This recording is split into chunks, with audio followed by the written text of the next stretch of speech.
At 38,000 feet, this flying plane suddenly echoes with the loud sounds of an axe. The captain is trying with all his strength to break down the cockpit door. Blood is flowing from his hands, but he doesn't stop. The co-pilot sitting inside isn't saying a single word. He has locked the door from the inside and turned the plane straight toward a ravine. Outside, the captain is screaming, "Open the door! Please open the door!" But with every passing second, the plane keeps falling thousands of feet. The 150 passengers sitting in the cabin still don't know that their biggest enemy isn't some terrorist, but the very man sitting inside the cockpit right now. Why did a pilot make such a terrifying decision? Let's find out the complete story of this heart-wrenching true event. The plane is flying at 38,000 feet, and the atmosphere is completely relaxed. The captain gets up to go to the washroom. This still seems like a routine moment, but as soon as the door closes, Lubitz's face turns completely serious. He sets the autopilot altitude straight from 38,000 feet down to 100 feet. The plane starts falling toward the Alps mountains at a rate of 3,400 feet per minute.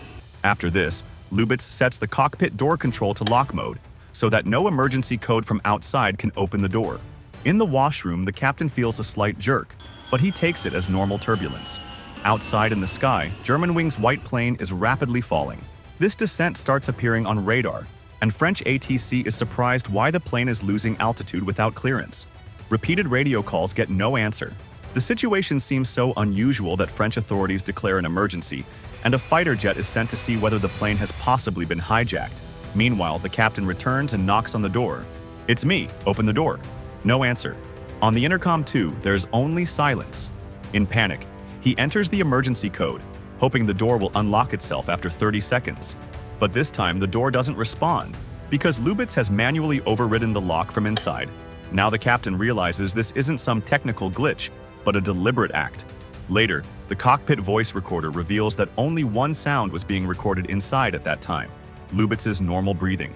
This means he was fully conscious, yet deliberately not responding. As a last resort, the captain takes an axe out of the emergency compartment and starts striking the door. But the door is made of reinforced metal, almost impossible to break. Inside the cockpit, alarms start blaring. "Terrain ahead! Pull up! Pull up!" The exhausted captain rests his head on the door and shouts, "Please open the door!" But the plane is now only a few seconds from hitting the mountain. The question is, why is this co-pilot doing this? If this were a hijacking, some demand would have surfaced, but nothing like that happened. To understand this, we need to know who Andreas Lubitz really was. Andreas Günther Lubitz was a young and talented pilot from Germany, only 27 years old. Raised in a small village in West Germany, he had dreamed of flying since childhood and began training at a local aviation club. His dream was to reach Lufthansa's elite training academy, and in 2008, he was indeed selected. But this same year, his life took a dark turn. During training, he developed severe depression. He had to leave training midway and undergo psychiatric treatment. After long therapy and medication, once doctors declared him fit, he returned to flight school.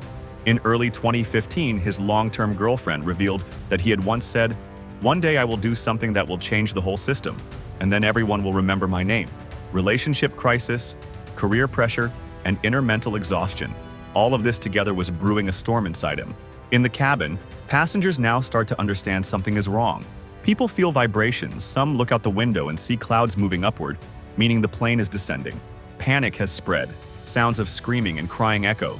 The captain's hands are now covered in blood, but he doesn't leave the door. The plane is now only a few hundred feet up. The GPWS alarm keeps blaring continuously. At 10:41 in the morning, the plane crashes straight into a mountain in the French Alps. The impact was so powerful that pieces of the plane scatter across the entire valley. Rescue teams land by helicopter on the mountain's dangerous slope.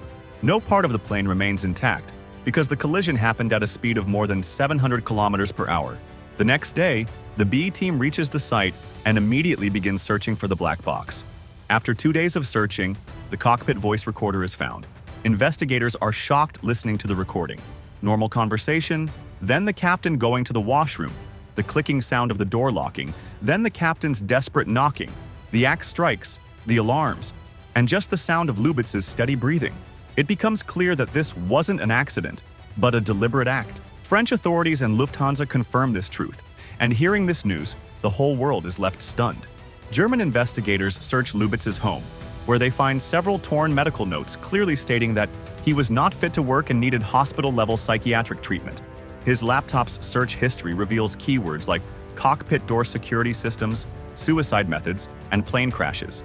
It also comes to light that doctors had repeatedly advised him against flying.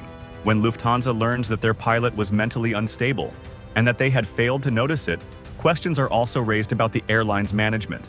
The aviation community understands that this wasn't just one man's mistake, but a failure of the entire system. After this accident, the entire aviation industry had to change its rules. The first and biggest change came in cockpit rules. Now no pilot would ever remain alone in the cockpit. Europe, Canada, and many countries around the world implemented the two-person cockpit rule, meaning if one pilot goes to the washroom, a cabin crew member would temporarily be present in the cockpit. Lufthansa and Germanwings were the first to adopt this. Doctors were also given the right that if a pilot is found mentally unfit, they could inform the airline while still remaining within the bounds of confidentiality law. Near the Alps, in the village of Le Vernet, a stone memorial was built, and at Düsseldorf Airport, a memorial wall was built with photos and flowers of the victims. Lufthansa announced counseling and nearly $300 million in compensation funds for the victims' families.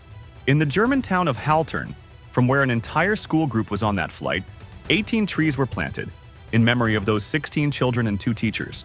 That plane was gone forever, along with 150 lives, but it taught the world a lesson. Sometimes the biggest danger isn't in the machine, but hidden inside a human being. If you liked the video, please like and subscribe to the channel.